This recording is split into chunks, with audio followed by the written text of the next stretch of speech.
Boom. Oh, there you are. Come on in. There's plenty of room.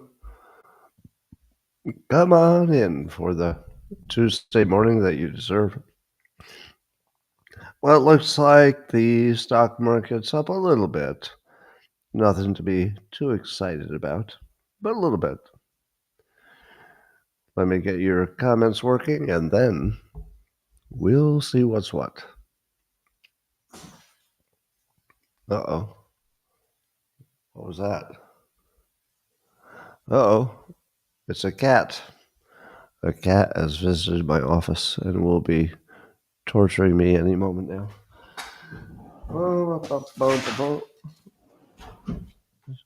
No, don't knock all my papers off my desk. Oh, well, it's going to be one of those mornings, isn't it? I got the cat attack. It's always Gary. Gary is the troublemaker. Gary, I gave you food. I golfed with you this morning before the show.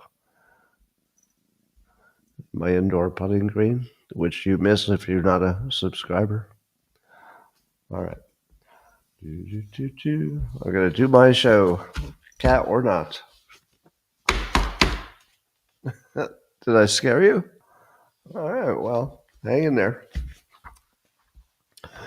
Good morning and welcome to the highlight of human civilization. It's Skull Coffee with Scott Adams and Gary the Cat. And you've never had a better time. But if you'd like to take a chance on elevating your experience to levels that nobody can even understand with their tiny, shiny human brains, all you need for that is a cup or mug or a glass, a tankard, shells or stein, a canteen, jug or flask, a vessel of any kind. Fill it with your favorite liquid. I like coffee. And join me now for the unparalleled pleasure. The dopamine, at the end of the day, the thing that makes everything better. It's called the simultaneous sip. And it happens right now. Go. Gary, come over here. Ah, so good. Actually, it wasn't very good, but it's better if I tell you it was. All right, well, let me check the news to see if there's any science that maybe they could have just skipped by asking me. Here's some, courtesy of Swansea University. Kathy Thomas is writing that it's not just how many sexual partners you've had, because you know how people always say, what's your body count? And they mean, how many people have you had sex with? And allegedly, some people don't want to have a life partner who have had lots of sexual partners. Now, how many of you are in that category? You would not marry somebody who had lots of sexual partners. But this new information tells you it's not just how many partners your potential romantic mate has, it's also when it happened. But that makes sense, because if somebody said to you, well, honestly, I had 30 partners, but they were all in my 20s. And since then, really, it's been, one. I'd say, 30 is a lot. But really, it only happened in your 20s, and it's been 10 years. Yeah, okay, that's not so bad. See? It's not so bad if it was a long time ago. But alternately, you could say, what's your body count? And somebody would say, 5. And you'd be all, 5? Okay. In modern day, that's not too bad. I mean, fewer is better, but 5 is not too bad. And then you say, 5 this morning. And then it suddenly seems bad again. See, it's all about the timing. Just had to ask me. Well, JP Morgan is predicting that Apple is likely to launch a foldable iPhone in September of 2026. Do you believe that JP Morgan actually knows what Apple plans to do in September of a year from now? I have my doubts that JP Morgan knows that at all. But maybe. I would love a foldable phone as long as it's not more unwieldy than my normal phone when I put it in my pocket. Well, there's a legal AI startup, legal meaning that they deal with the law, not that they just haven't broken any. And it's called Harvey. It's already worth it has $100 million in annual recurring revenue already. It's only a few years old. And I guess it does for lawyers what a lawyer would have to do normally. So it helps your lawyers be more efficient. So you need less of them, I guess. So that's happening.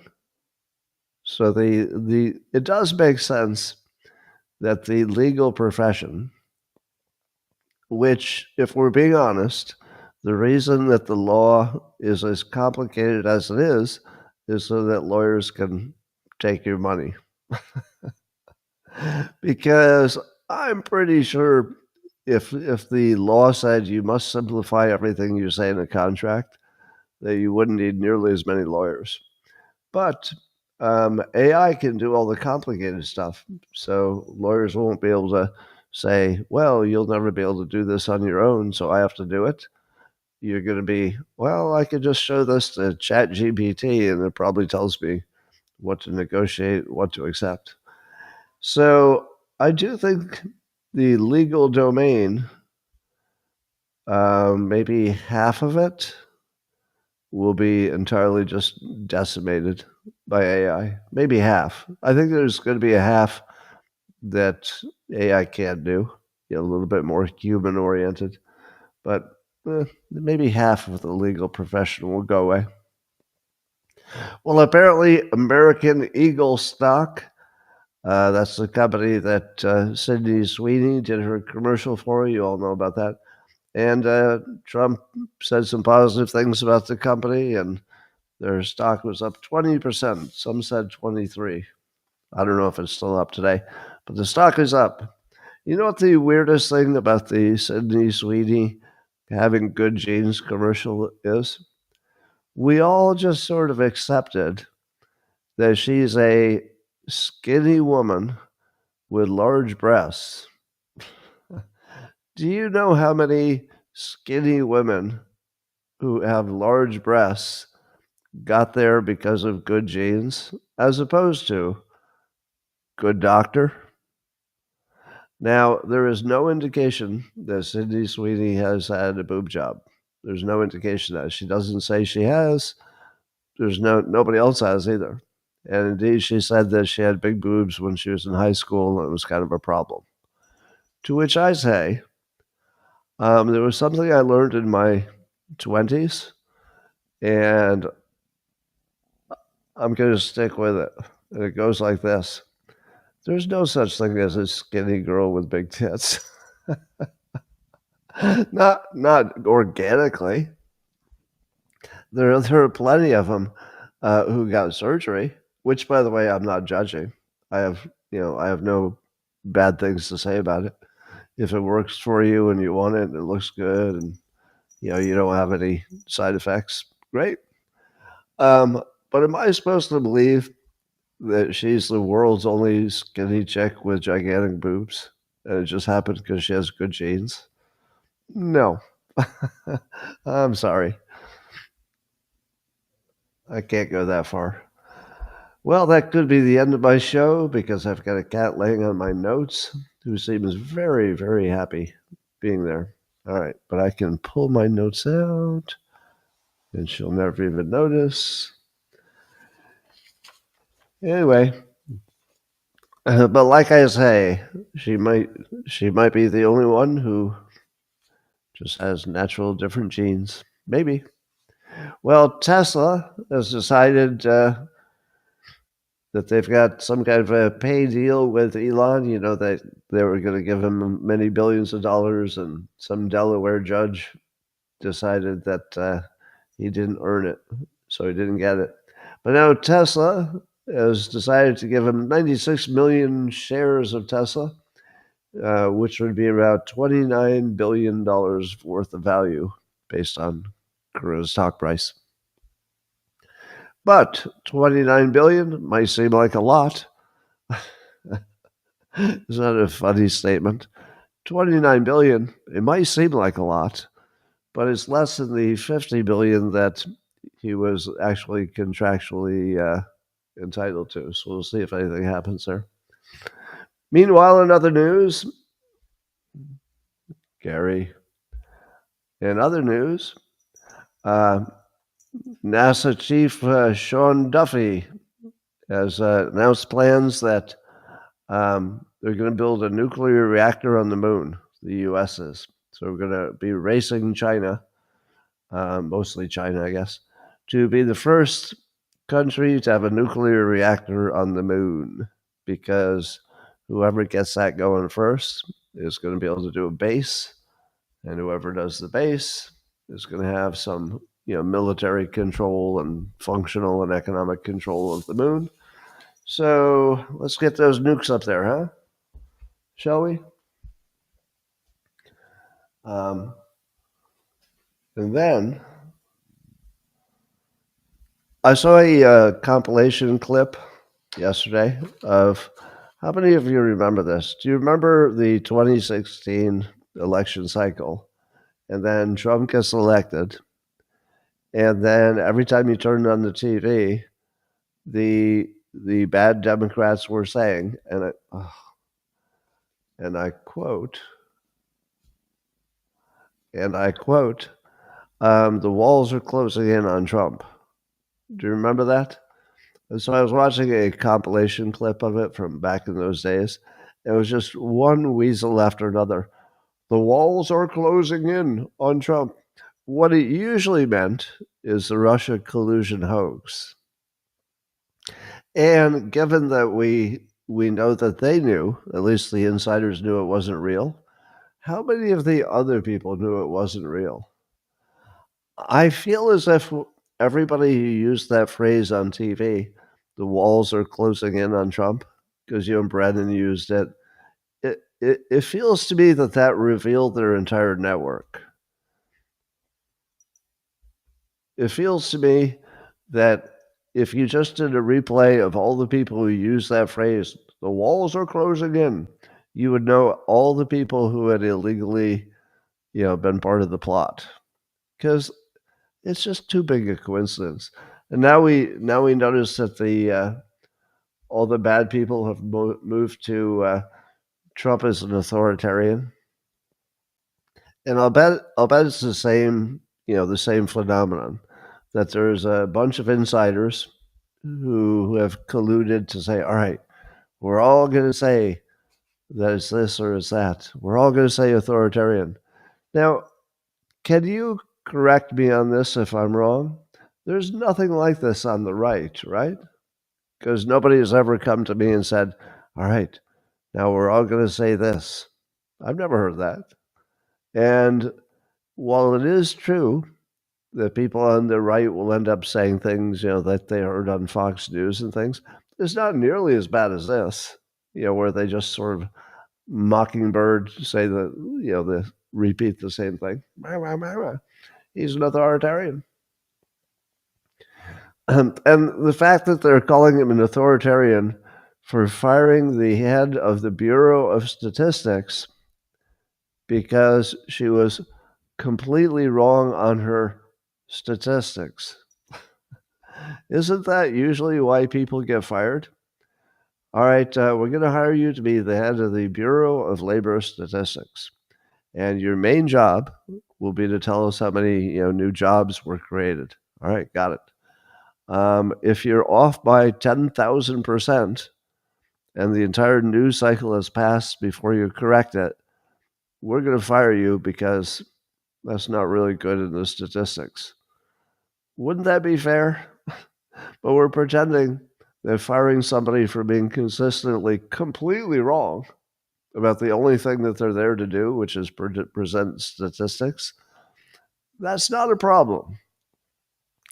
Now, the background might be, I presume, that our statistics have always been that bad But for whatever reason, we just started accepting it as normal. And Trump sees one example and he just says, "You're fired." That's the way you should run that. If they do it one time, come with you with numbers which are completely ridiculous. And here's the important point: they knew the numbers were ridiculous when they presented them, and they didn't warn anybody. If they had said, "All right, we have preliminary numbers, but honestly, you shouldn't use them because in 2 months these will be revised, and they could be revised just really radically. So you shouldn't make any decisions based on these numbers." If they had said that, I would have said, "All right, don't fire that person. They told you everything they knew, did the best they could." But if you're not presenting the numbers as likely to be revised by 10,000% or whatever it was, yeah, you got to get fired. The very next story here is, according to the Post Millennial, Thomas Stevenson is writing that jobs for native-born Americans have increased by nearly 2 million. Sounds pretty good, right? That jobs for native-born Americans are up by 2 million. Do you know where they got that statistic? Would you be surprised to learn it comes from the Bureau of Labor Statistics? It comes from the same source as the woman who just got fired for presenting employment numbers that are complete bullshit. And then the very next story is, well, according to the Bureau of Labor Statistics, we got a lot of American jobs. I'm going to say there's nothing we can believe from the Bureau of Labor Statistics. So that'll be my take. Now, I don't know who has the cutest podcast going, but it might be me. I mean, it might be me. I do have a cat asleep in my arms here. All right, what else we got going on? So the effort by RFK Jr. to ban food stamp use for soda and for candy. I think they're just banning it for soda. Did you know that we spend $405 million a day on SNAP? I guess that's food stamps. Is SNAP the same thing as food stamps? It's in the same story. $405 million a day. That's how far we are from people being able to feed themselves. We're not very close. $400 million a day? Holy cow. Anyway, that looks like that change will happen. So there's a podcast between Charlemagne the God and Stephen A. Smith. And Stephen A. Smith is calling out Kamala Harris for saying she didn't want to be part of the broken system, when in fact she was a career politician, so she had plenty of chances to fix that broken system if that was going to happen. So I guess Smith said, "You're a career politician. You've been there practically all your life." He wasn't talking to her. He was talking about her. "My God, you've been part of it.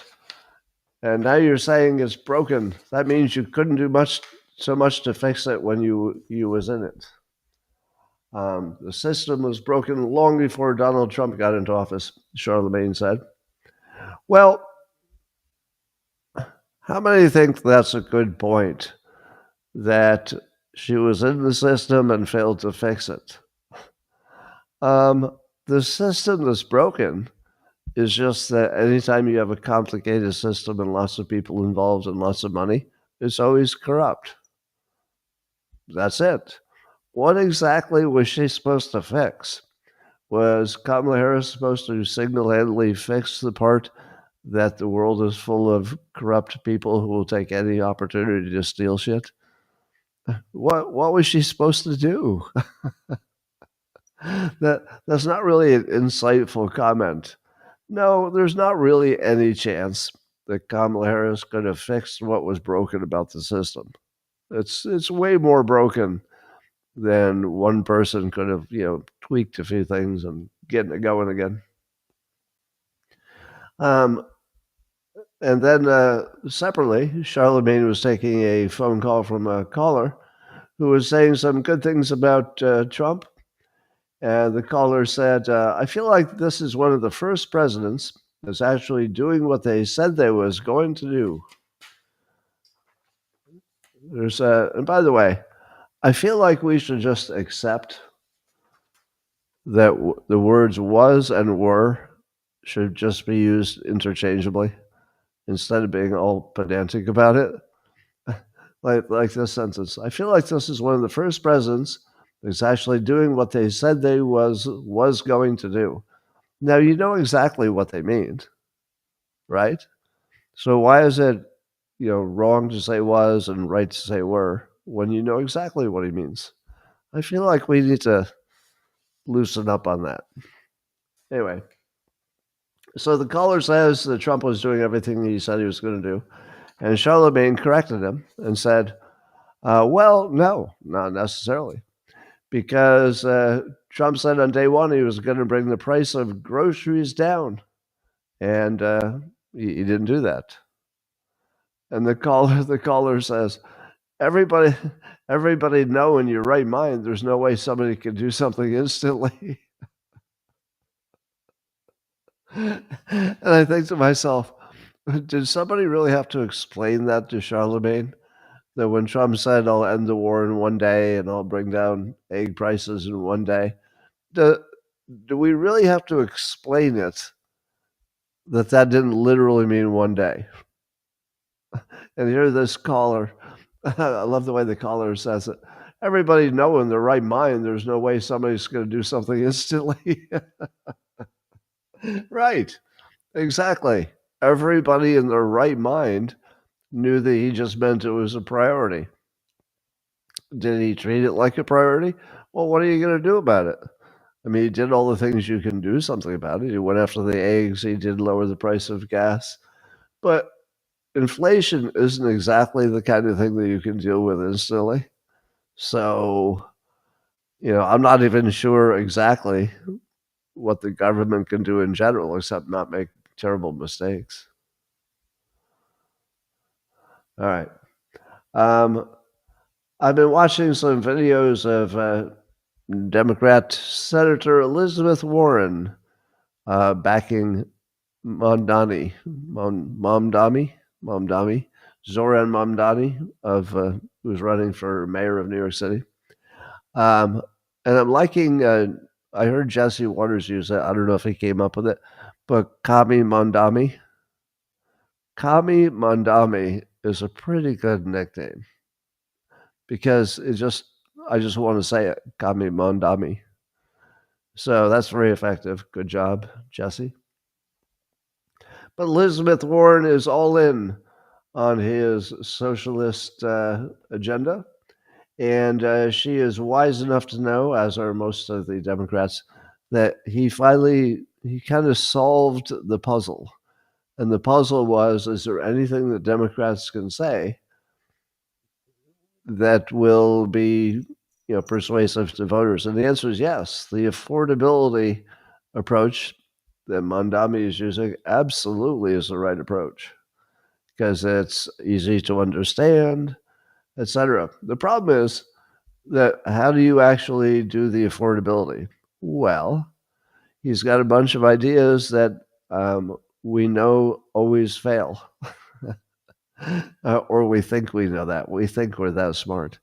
So he had an idea for a government grocery stores. Well, that's been tried and didn't work anywhere. And then I guess something about free transportation and some other free stuff. And you can't get that stuff unless you're raising taxes on people, etc. So it's hard to get there. But here's what Elizabeth Warren has added to his framing: that those potential solutions that Zoran is mentioning are experiments. In other words, they're not committing to, oh yeah, no matter what, we're going to have government grocery stores, but rather committing to an experiment in which they see if there's any way you can make a government grocery store be additive without being a huge disaster. To which I say, that really, unfortunately, that's a pretty effective approach because, most people would say, ha, it's been tried and it didn't work. Well, if she calls it experimental, she just has to say, yeah, we're going to try doing it a different way. And if it doesn't work, we'll try something else or we'll abandon it. And then I go, oh, that makes sense. Because I don't know for sure that there's no way you could ever do anything that was additive for some number of poor people who were using their SNAP benefits to buy soda. I don't know, maybe. I'm open to the experiment. So she is very cleverly shifted it from I have these specific ideas of how to get you some affordability. She's shifted it to we can play with this. We can experiment with this. And it's pretty clever if he buys it. If he doesn't buy into the experiment part of the frame, or nobody else does, they won't go anywhere. But I think she's smart to put it in that frame. According to ADP, the payroll service company, a private company hiring has bounced back, and they've hired 104,000 people since July. I saw Unusual Whales, an account on X, reporting that. To which I say, does ADP really know that? Why does the government not know about jobs when jobs are mostly payroll is mostly automated? If payroll is automated pretty much everywhere, are you telling me that the government can't figure out how many paychecks are out there and know that there are more of them or less of them? Does the government really not know how many people paid, let's say, disability tax this past month? We really don't know that. The money is taken out of people's accounts and goes into another account, and we don't know. We can't measure the volume of that every month to know if it's more or fewer people are on payroll. So I don't know. It seems to me this is a very fixable problem. Um, how many of you have had the experience that when one hoax is revealed, it changes how you feel about the other alleged hoaxes? Has anybody had that yet? Um, here's one that here's one that's affecting me. I think maybe Mike Benz is affecting my brain on this as well.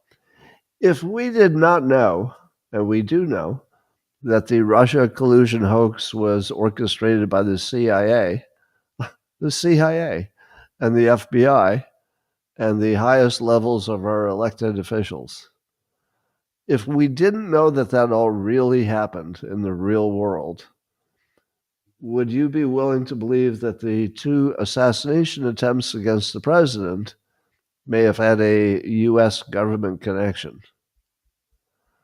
I probably would have rejected that automatically. If there had never been a President Kennedy assassination, in which, in hindsight, it seems, I think, obvious that our CIA was intimately involved in that.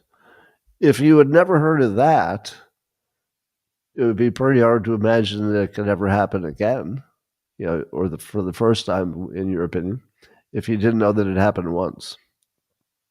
And then we find out that in our lifetime, the worst political act we've ever seen, which is the Russia collusion hoax, the degree of coordination behind that and the RICO-like number of crimes that it probably kicked up is unlike anything I've ever seen.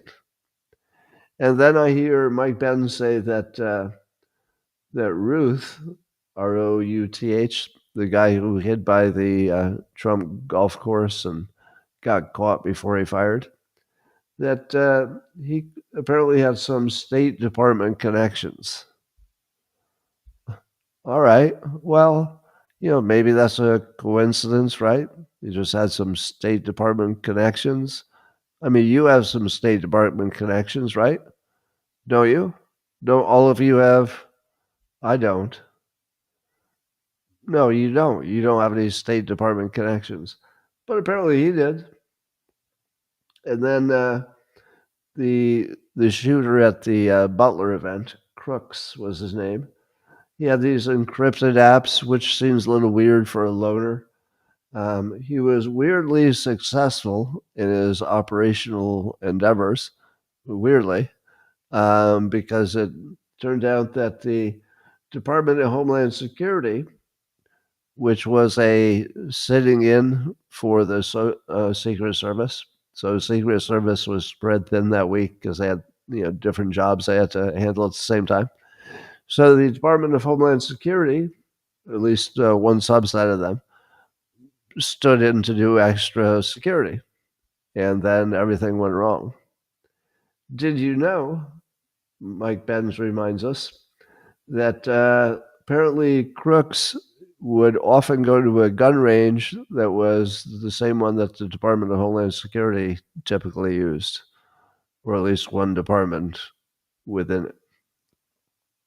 Now, these are just connections, right? There's no direct smoking gun that says, "Oh, the State Department sent this guy," or that the Department of Homeland Security was well aware of this guy. I don't have that. We're not at that level of any kind of proof of anything. But my question was, if we had never seen that Kennedy had in fact been murdered by our own government and CIA, it looks like, and if we didn't know for sure that the Russia collusion hoax was organized by the highest levels of our own government, and they're still hiding it, if we didn't know that, I wouldn't even blink if somebody said, "Oh, these people have connections. They've got connections to the State Department." I would have said, "Oh, it's a big world. People know people. Doesn't mean anything." But now I just assume there's something to it. I'm so far into the conspiracy theory world, just of the conspiracies that we know a lot about. We know which parts are true. That I find it hard to believe that both of those shooters were operating independently. How many of you think that both of them, there might be a difference between them, but how many of you think that both of them were doing it absolutely independently? It had nothing to do with any U.S. government influence. Nobody tried to hypnotize them or pay them off or anything else. I don't know. It's a little bit harder to believe that they were operating independently, given what we know about everything else lately. Well, this story might be a little bit of fake news, but I'm not sure yet. So keep an eye on this one. But apparently, the Trump administration was going to say it was going to cut federal emergency funding to cities and states that allowed boycotts of Israel or pursued boycotts of Israel. Now, apparently, that created a uproar on the base. So it wasn't just Democrats complaining about Trump. It was his own base saying, "Wait, what are you telling me that a city is going to lose emergency funds because they backed a boycott of another country? That's not exactly America first." And so it looks like the Trump administration backed off of that. So that will not be a requirement. But in order to get that funding, you have to not be involved in DEI or immigration violations, according to the AF Post. All right. In other news where Trump is punishing people, a lot of the news is Trump punishing people. Have you noticed that? It started slow, but now there's like 4 stories of Trump just punishing somebody with a government purse. So apparently, the White House is putting together an executive order to punish banks for discriminating against conservatives. Now, I don't know if that means only in the past or if currently that's happening. And also, the White House is preparing to crack down on banks that have debanked Bitcoin and crypto companies, Wall Street Journal is reporting. So, if you're keeping track, have you figured out which oligarchs Trump is in favor of? He is apparently not too keen on the oligarchs who are bankers. He's going after the bankers. Uh, he's not too keen on the oligarchs that are big pharma because he's going after the big pharma, right? He's not too keen on the oligarchs who are oil companies because even though he's drill baby drill and trying to make it easy to drill, the net effect is it drives down oil prices. So I ask you again, which oligarchs is he supposedly in favor of? So it's not banks, it's not pharma, it's not oil. Uh, so which oligarchs? some maybe some crypto people or something. I don't know. He doesn't seem very oligarch friendly to me. Did you know that India had cleverly figured out, or at least people in India figured out, they could buy Russian oil cheaply and then they could resell it for a big profit? So that was good for Russia because they were selling more oil, but bad for the United States relationship with India because it meant India was, supporting Russia basically. And so Trump says he will substantially raise tariffs on India over their Russian oil purchases. Right. So he's punishing banks for discriminating against conservatives. He's punishing cities for DEI. He's punishing colleges for DEI. And now he's going to punish um, India for dealing with. He's got a lot of punishing. He's just doing a lot of punishing. Well, here's a weird story.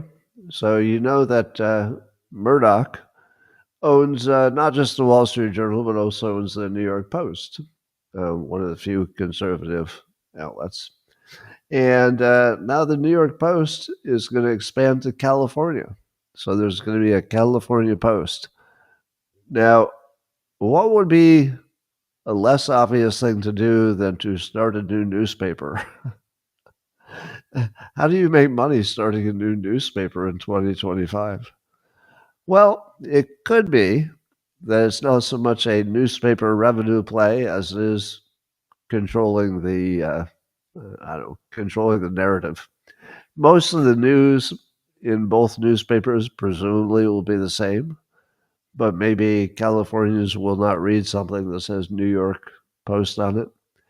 So maybe it just needs to say California, and then they could add some California elements to it. But I suspect that Murdoch's real play is influence. I don't really think he would see it as a huge moneymaker to support a newspaper, another one. I don't know. Well, in big news, possibly big, really big, Pam Bondi has ordered a grand jury probe into the Obama officials over the Russia hoax. So we don't know who's been referred to the grand jury. But as MSNBC's Nicole Wallace says, it's all over debunked allegations. So MSNBC is pretending like the Russia collusion hoax never really happened, I guess. And CNN is calling the Russia collusion hoax the Russian investigation. Well, that's kind of playing it safe, isn't it? Yeah, I suppose it was an investigation, except that we know now it was a fake investigation, or at least much of it was fake, and it was intended just to cripple Trump.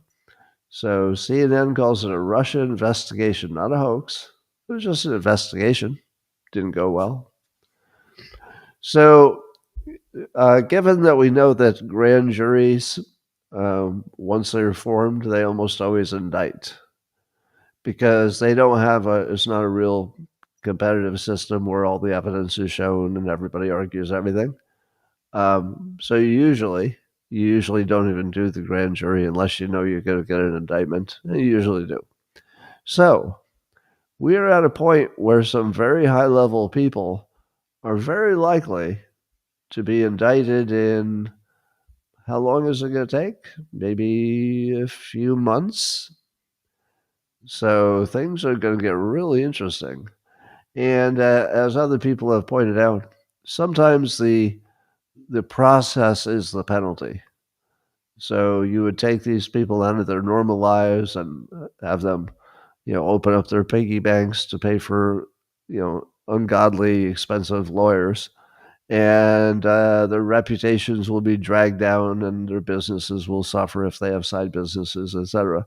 So just being dragged into the legal process is quite a penalty before anybody even figures out if you're guilty of anything. So there are going to be some big names getting dragged hard, it looks like. In other news, Trump might soon announce a Fed chair who would replace Powell. Now, it wouldn't replace Powell until Powell's term is over in May. So that would have the effect would be, as others have said, like a shadow Fed leader, somebody who could go in public and say, "Well, if I were already in the job, I think I'd be leaning toward lowering those interest rates," and it's going to put pressure on Powell. So I do expect that that'll happen. All right. According to the Rasmussen account on X, the 2020 nationwide election fraud syndicate will start to come into the sunlight in the next few weeks. Well, I don't know what they know that I don't know. So there must be some activity happening that is not announced yet. But if you didn't know, the Rasmussen account has been very closely following all claims of election irregularity from 2020 and are now teasing us that there's something that's coming on that. Could it be that the Trump administration will launch a major investigation into the 2020 election? And could it be that there's some real things that they'll find there? I don't know. We'll find out. Well, you probably know the story that the state of Texas tried to get some gerrymandering approved that would allow them to have up to 5 extra representatives in Congress if approved. But the Democrats who would have to be part of the vote, even though they would be outvoted, have left town. So there's not a quorum for the vote. So you have to have a certain number of people present to make the vote valid. So they left and they went to Illinois, I think. And Governor Abbott is threatening that they'll be replaced with a special election and they might face bribery charges because I guess somebody offered to pay somebody for something, in addition to losing their jobs. So the pressure is on. But J.B. Pritzker says he's going to be protecting these people. He'll be protecting them. So good luck there. I feel like the Texas Republicans have to win that in the end, right? Isn't this one of those stories where it's sort of like Cory Booker doing the filibuster? While it's happening, you might have to pay attention to it, but it can't last forever. All right, these people are going to have to come back. They're going to want their jobs. So, I suspect Republicans will win in the end. There was a caller who called into C-SPAN recently and said that Democrats need to show more of a spine and more interest in working people instead of saying they're for working people. Now, that's more of that mistake, right? Where they think that showing a spine is what they need to do. No, they don't need to show a spine. They need to show a policy that people liked. They wouldn't need any spine at all if they had good policies, would they? So every time the Democrats believe that what they're lacking is fight and resolve and spine, is another day that they're not getting any closer to winning. And then, just to show you how clueless Democrats are, I think the whole Democrat part of the world is about some part of the Democrats scamming the other parts of the Democrats. Does it seem like that to you? If you were to separate, well, if you were to look at just the Democrats, the ones in power, there would be two kinds of people. There would be all these consultants and NGOs who are trying to rip off the other Democrats. And then there would be the Democrats who are getting ripped off. And that's about it. It's just thieves and people who are victims. Anyway, the newest Democrat scheme, which looks like nothing but a money-making scheme for some Democrats, is to spend tens of millions of dollars to fund hundreds of content creators so that their social media game will be better than it was. So the Democrats believe that they can artificially create what Republicans have done organically. That's wrong, right? Isn't that obviously not going to work? Because it's not like you could set out to create Victor Davis Hanson or Mike Benz, or how do you set out to create Matt Walsh or obviously Joe Rogan? How do you do that? How do you set out to create Theo Vaughn like artificially? These are not things anybody can do.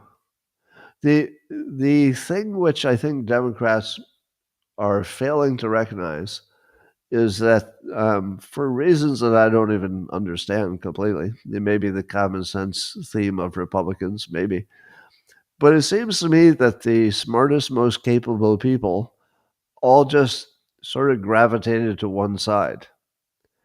And Elon Musk would be the obvious one, and then the all-in pod guys, David Sachs, even J.D. Vance, Peter Thiel. We're talking about people who aren't just smart; they're next level smart. I would say someone like James Carville, as much as I like making fun of his inability to get his message across. He would be very smart for a Democrat, but he's not Victor Davis Hanson or Mike Benz or any of the ones I mentioned. He's not that smart. They don't really have somebody who's anything but academic smart.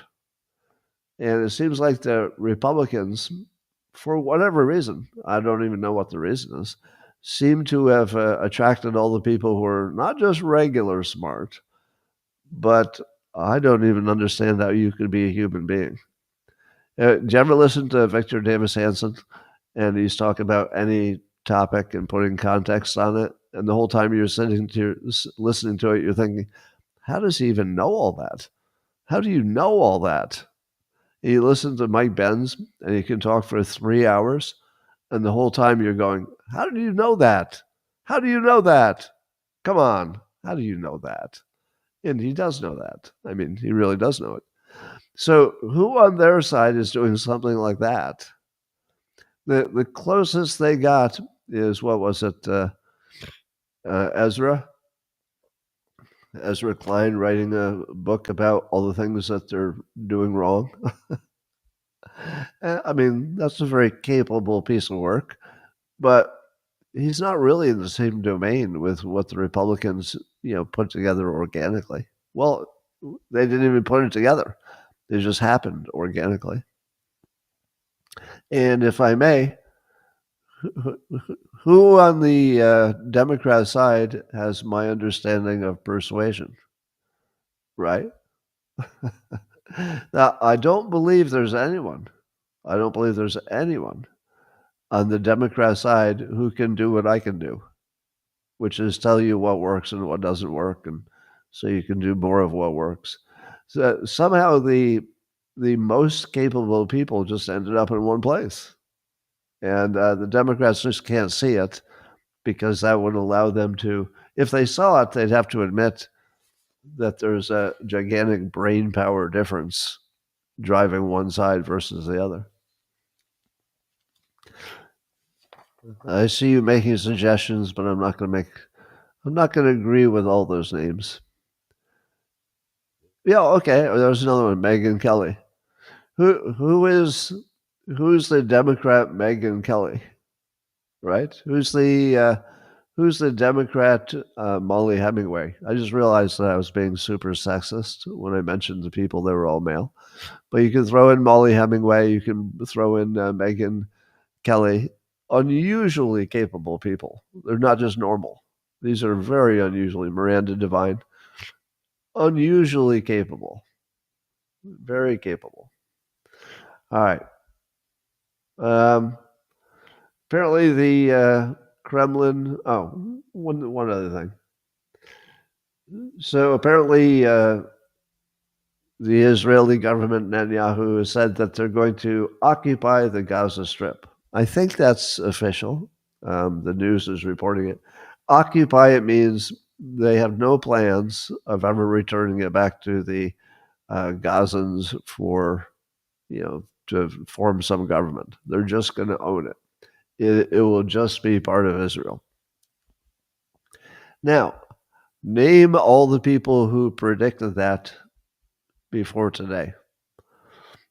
Just one. Just me. Right? Can you name one person who at the very beginning of the Gaza war said this isn't going to be anything but complete victory? Because that's what they said. Total victory was literally their slogan. Total victory. And they said early on, they said that we're going to change reality on the ground, and we're never going to have this problem again. Now, to me, they said as clearly as they possibly could, we're going to devastate this place and just completely own it in the future, and Hamas will never have any role here again. Now, you remember I predicted this right from the beginning, right? And now it's a fact. And so I'll go back to my prior conversation and say, who is it on the Democrat side who can make good predictions? I don't even know. But if you looked on the Republican side, I don't get them all right, of course. I'm not going to tell you I got everything right that I've ever predicted. But we have a whole bunch of smart people who can predict things quite reliably by just being a little bit more aware of what's going on, I guess. I don't know. My cat's head just disappeared. All right, he seems very happy. All right. So here's my comment on Israel, because people imagine different things about my opinion, so I have to make sure that you understand. Here's the wrong way to argue about Israel. And I think this would apply to comic Dave Smith and some other people. If you're arguing morality, why? There's nothing over there that has anything to do with morality or what's ethical, because everybody has their own opinion of what's moral and ethical. So it's not really a standard that can ever work to make anything better. So why would you even talk about it? Well, we want to pretend that we're the good ones and we have better morality than other people. So that's the only reason to talk about it. If you're talking about Israel's morality, you're really just talking about yourself. All you're doing is positioning yourself as, well, if I were in charge, I would be a far more moral and ethical person than let me tell you, a lot fewer children would be getting killed. But really, that's just about you. If you need to talk about yourself, go wild. But it has nothing to do with Israel. Israel is like every other country. They pursue what is in their best interest. Is it in their best interest to completely, devastate Gaza, relocate people to other countries, and then own it in the long run? Probably. I mean, I can't make a prediction about that because there's so many variables over there. But yeah, probably. It's probably is in their best interest. If you checked back in 20 years, would they be glad they took over Gaza? Probably. Probably. So as long as Israel thinks it's in their best interest, that's the end of the story.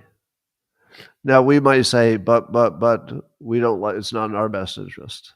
And that would be a fair conversation. And we would talk about whether we should participate in something or be part of funding it. Those are good conversations. But if you talk about whether what they're doing is good or evil, if you're comparing the number of children they killed, and the one that bothered me the most is I saw somebody arguing for proportionality. Proportionality, meaning um, that Israel should only kill some number of people that would be the equivalent of what October 7th was, however you wanted to calculate that. To which I say, where did proportionality come into anything? When you're talking about one country pursuing its best interest, and I guess Gaza is pursuing its highest interest, neither of them are interested in proportionality. They're only interested in winning. That's all that matters. So when people say, Scott, why do you keep supporting Israel? I say, when did I do that? I mean, certainly everybody understands that countries can defend themselves, but that's what everybody thinks. That's not me. What I think is that if you're in the conversation about who's better or proportional or more moral, you're just in the wrong conversation, and it's really about yourself. It just isn't about Israel. Israel's going to do its thing, no matter what my opinion is. Does everybody agree? Now I know you think that I'm highly influential, but none of you think that I'm influencing Israel policy, right? Does anybody think that? Have I even tried? I've never even tried because it's just something I observe. It's not something, it's not my country. So if there's a question of whether we should be funding it or not, I'll get into that. But no, every country gets to do whatever they think is in their best interest, and it will always be thus. There will be a cost to it. I don't know if I've said this directly, but the price of permanently taking over Gaza and relocating everybody and doing what they're doing, the price of it, I think, is that they lose the Holocaust as a protective narrative. Now we don't know that; it's too soon to say, but that looks like the price. It looks like the price of owning Gaza and continuing not to have a two-country solution, which I think Israel prefers, or at least Netanyahu prefers. The price is that he's going to use the Holocaust narrative. That's like Israel's greatest asset is that there's that narrative that we all understand and we've all bought into never again, because that would be a pretty good thing to never again happen. But I think that they're losing that narrative because there'll be enough people who say, and it doesn't matter if it's true. So don't argue with me. I'm saying what other people will say. So I'm not arguing it's true. I'm just saying that other people will say, well, forget about your Holocaust narrative because you did this. And I think that argument will carry some weight. So it's expensive, and but looks like it's happening. Well, North Korean spies apparently have been posing as remote workers for a number of businesses. I guess there are thousands of them. according to CrowdStrike, the cyber security company. TechCrunch is writing about this. And they've seen hundreds of cases where North Koreans posing as remote IT workers have infiltrated companies to generate money and probably just steal secrets too, but at least generate money. And my question is this: How did so many uh, North Korean workers get jobs in a DEI atmosphere? I would think that all the spies would be thwarted. Say, all right, and what's your nationality? And of course, they lie and they say, I'm South Korean. And they say, South Korean. Well, we've got a lot of black candidates that we're looking at first. So I'm quite impressed at the North Koreans for getting through DEI. I don't know how they do it, but it makes me wonder how I can get a North Korean spy to work for me, because I don't have any national secrets. But wouldn't it be great to have your own North Korean remote worker, especially if you knew they were a spy, but they didn't know that you knew? And as long as you had your cyber situation nailed down, so they couldn't get into anything naughty, and just have them go to work every day and do your work and actually do the work, because that's how they keep their cover. And you just make the North Koreans do all your work, and you underpay them. To me, that would be hilarious. All right, ladies and gentlemen, that is all I had to talk about today. I'm going to talk to the locals people, my beloved locals people, privately, because they want to talk to me and my cat. And the rest of you, thanks for joining. I appreciate it. And I will see you tomorrow, same time, same place. But locals, my beloveds, I will